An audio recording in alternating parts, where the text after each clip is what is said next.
and gentlemen.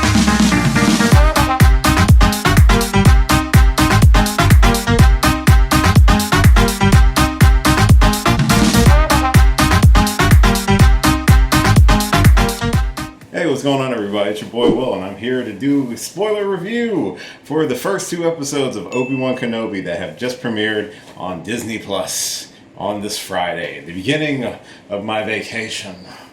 My vacation to rest and relax and to do all the geeky stuff that I've been meaning to do, but I haven't had a chance to do. This is a spoiler review for this first two episodes, so spoilers incoming. I'm going to talk about some of the spoilery bits and some of the reveals at the end of episode 2, and some things that we might be able to expect coming down with these last 4 episodes, because this is a very short mini-series, which is a shame, because it's pretty good. Before I talk about spoilers, I just want to say thank you so much for checking out this video. If you are a new individual who has found me on this vast internet, hello, my name is Will, and I talk about geeky shit on the internet, and especially Star Wars, because I am a Star Wars fan. I do reviews, reactions, discussions, some gaming, some drinking, but everything's usually wrapped around some form of geekiness. So if that's your bag, why not subscribe to the channel? I'm on the road to 500 subscribers this year. That would be really great, and I can't get there without you. So if you do enjoy this sort of video, maybe consider subscribing. Give me a like, share it with your friends, help a brother out, why not? Let's talk about these first 2 episodes. So these 2 episodes were really good. I'm just gonna get that out of the way now. I was not the biggest fan of the prequel movies. I did enjoy them, but they definitely had some structural issues for me, but they established the prequels of the Star Wars universe, the rise and fall of Anakin Skywalker to becoming Darth Vader, and the fall of the Jedi. So the movies did what they were supposed to do. And one of the best parts of the movies for me was Ewan McGregor. I thought Ewan McGregor did a fantastic job as the character, and he was always one of my favorite parts of the prequel movies. And it really was as much of his story as it was Anakin Skywalker, played by Hayden Christensen, who is also going to be in the series as well. This series does pick up 10 years after the events of Revenge of the Sith. We are spending the first episode basically learning the way of the world right now in this timeline of a galaxy far away, where Obi-Wan is basically just laying low. He is just living out his days on the desert sands of Tatooine, while also upholding his charge to watch over the wee young Luke, to the chagrin of Owen Lars, who wants Obi-Wan to have nothing to do with Luke. Even though, he constantly tells him to just leave them alone, stay away. Not that he has any sort of hatred to Obi-Wan, he just knows that Obi-Wan has kind of been a failure, and his presence could draw the ire of the Empire and the Inquisitors to young Luke. And the entire reason that Luke is staying with his family on Tatooine is to keep him hidden. The episode really does focus on establishing that sort of relationship, and also where Obi-Wan is in terms of his mental state at this point, because he's been living alone in the crowd, and just basically to keep his lineage hidden, because of course we have our Inquisitors who are spending most of the episodes and most of the series and timeline that we are in hunting down rogue Jedi. We get introduced to the Grand Inquisitor, as well as the third sister and the fifth brother. I believe I said that correctly. The third sister seems to be kind of our point person in terms of our antagonist, besides Big Bad, who we'll get to. Her name is Reva, but she is very determined to hunt down Obi-Wan. There's also some tension, it seems, between her and the other members of the Inquisitor group, because she's very brash and reckless, and she's willing to go to whatever lengths she has to in order to find Obi-Wan Kenobi. And also that they don't see her as an equal, albeit that she is a part of their group. There's a lot of tension, especially when the Grand Inquisitor does point out that she is kind of beneath them, so to speak, which is very interesting, but I have some theories about why that is. And they kind of hint at it in the episode, where Obi-Wan does mention later in episode 2 that Inquisitors are also a mix of former Jedi who have basically turn to the dark side in order pretty much to save their own skin by hunting down their own kind. And I totally forgot that this entire first episode is such kind of a downer, and the series is being spearheaded by director Deborah Chow. She did some of the best episodes of The Mandalorian in the first 2 seasons, and they gave her basically the full reins of Obi-Wan Kenobi. And I gotta say, she does a fantastic job directing these at least these first 2 episodes for sure. You know, the episodes actually begin, we go all the way back to the prequels. This huge recap of all the first 3 episodes, the relationship between Anakin and Obi-Wan, which is going to play a major role in the series. You know, they touch on all the important bits that you need to know, especially for new people who might not have necessarily watched or remember the prequels as fondly. And we also get a little bit of a tease of some of the carnage that happened during Order 66, because right now they really love tapping into that Order 66, because we see a Jedi leading some younglings through the temple as it's being ransacked by the clone troopers. And yeah, it's pretty brutal. You don't see any of the kids go down, but they basically tell, you know, they've got to run. And that's when we jump ahead to the meat of the first episode. The episode actually picks up and goes into a direction that I was surprised that we were going to, because I remember reading about like some of the plans or some of the ideas that they were tossing around about this series, that Obi-Wan was going to be leaving the planet.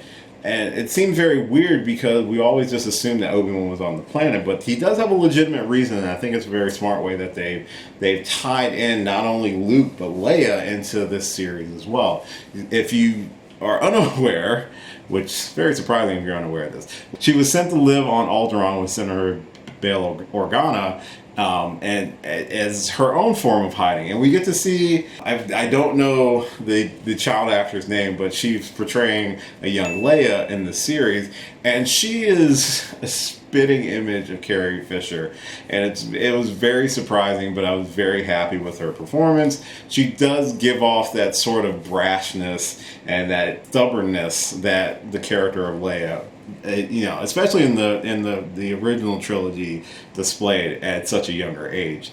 She's also 10, just like Luke is.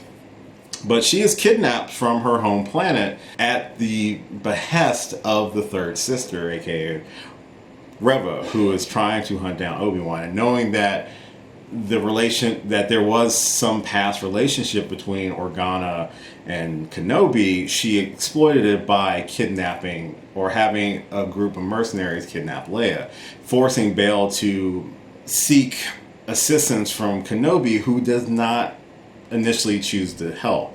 He is very much broken at this point. He does not try to step out to do anything heroic at all. He feels the weight of his failure to Anakin, his failure to the Republic, to the Order. We see that heavily in the first episode, and definitely in the second episode when he actually accepts the mission to go rescue Leia from the bounty hunters, even though it is a trap. That's too easy. Come on, keep going.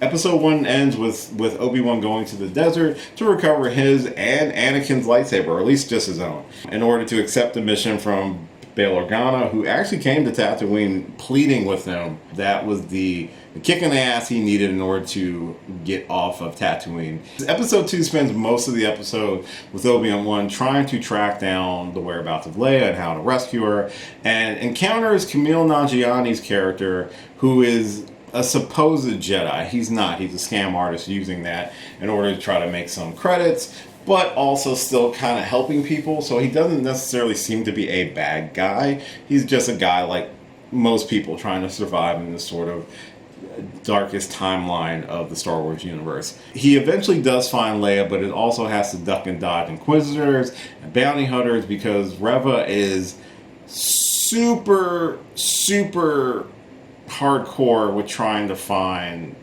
Obi-Wan. It's still unclear as to what her motivation is for finding him, beyond just wanting to increase her level of authority or power or ranking within the Inquisitor organization, because remember, the Inquisitors were created by Darth Vader in order to help hunt down rogue Jedi. So some of these people are people that Vader had a hand in training.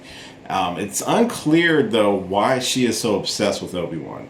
Obsessed to the point where she is going behind the Grand Inquisitor's back, trying to claim the glory for finding Obi-Wan for herself, and even to the point of, towards the end of the episode, killing the Grand Inquisitor in order to stop him from taking credit for, capturing Obi-Wan, basically, which also helped Obi-Wan escape the whole time, with her taunting Obi-Wan and revealing to him that he's still alive. And she refers to him as Anakin, not necessarily as Darth Vader. She does say Vader, but she knows that Vader is Anakin Skywalker, which is very surprising, because I always was under the impression that they didn't necessarily make that public knowledge. So how does she know that that's Anakin? Which unfortunately sends Obi-Wan into an even deeper, depressing downward spiral in the second episode at the very end with this revelation. And also with his choice to tap into the Force, and it seemed like he felt for him, but Anakin felt back, and we get our reveal at the end of episode 2 of Anakin in the Bacta tank, his eyes open, and he senses Obi-Wan, probably for the first time in 10 years. That's how episode 2 ends. But episode 2 is really more of like a cat and mouse episode, with Obi-Wan trying to not only rescue Leia, but keep her safe. Leia is still a child, but she's a very smart child, but sometimes that gets her into trouble, and Obi-Wan, trying to be the adult in the room, has to contend with that while also keeping her safe. And he also taps into the Force for the very first time in episode 2, at least that we've seen, or probably since the Battle of Mustafar. It's probably the first time he's actually tapped into the Force in order to save Leia as she was falling from the side of a building. It was a really sort of fast-paced episode 2, with some really cool character interactions between Leia and Obi-Wan, as well as, Obi-Wan just being a fish out of water, because this is the first time he's left Tatooine since, Order 66. So he is definitely, in this episode, much of a fish out of water and not in his element, and having to sort of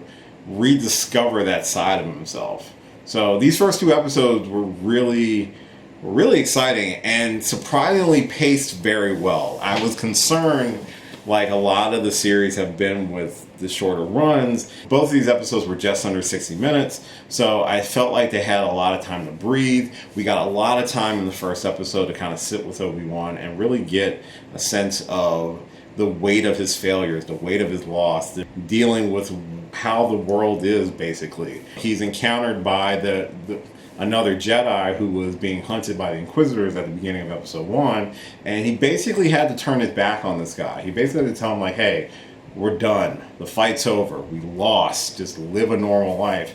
And then ends up encountering the guy again, strung up in the city, basically dead.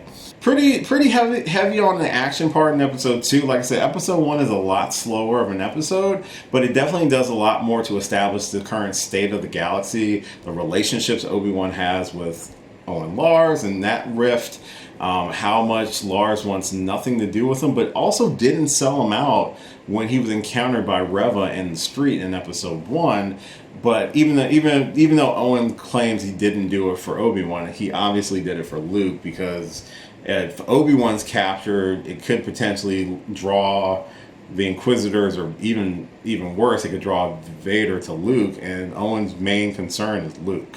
I mean, he is his uncle. The character was never meant to be a dick, but even though he's being a dick to Obi-Wan, I can understand the apprehension of letting this guy even potentially consider training him, because, like he says, like you trained his father. Like, again, you didn't have to go that hard, Owen. He's been through a lot. Let's just say that. I like Reva. She is a little bit crazy, though, but I feel like there's much more to her. And I'm hoping within the next episode or 2 we're going to get that sort of backstory.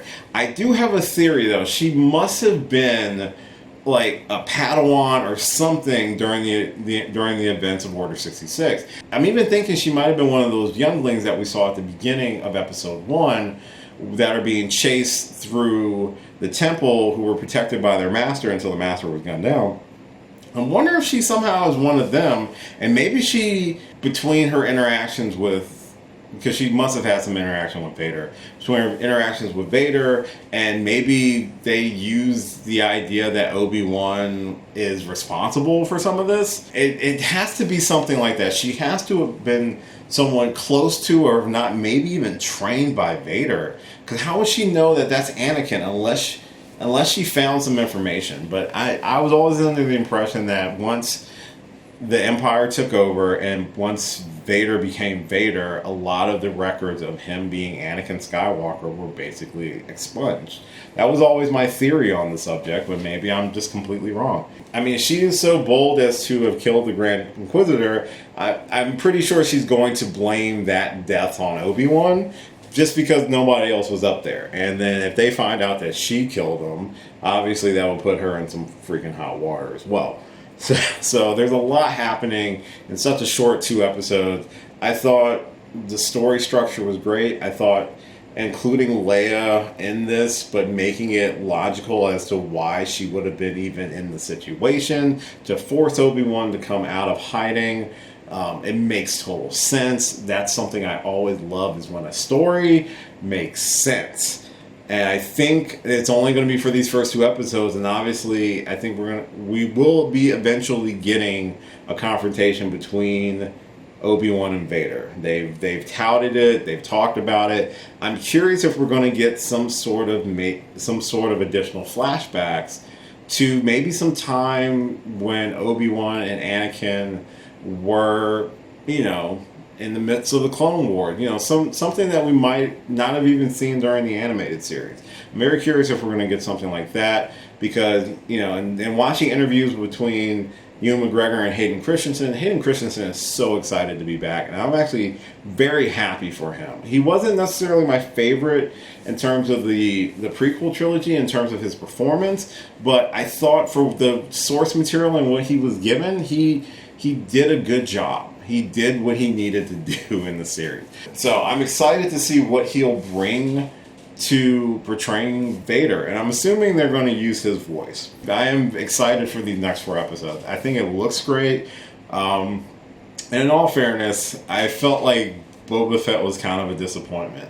I think this, so far, is living up to my expectations. Those are just my overall thoughts about these first 2 episodes and some of the spoilery bits. So let me know your thoughts in the comments down below. That's my review of the first 2 episodes of Obi-Wan Kenobi. Hopefully you've enjoyed it as well. Hopefully you'll stick around. I'm going to be reviewing the next 4 as they drop. Obviously, we're going to get 1 a week going forward. Thank you so much for watching this and all of my videos. I really do appreciate it. If this is your first time, again, like I said, hopefully you enjoyed this video. Hopefully you'll subscribe to the channel.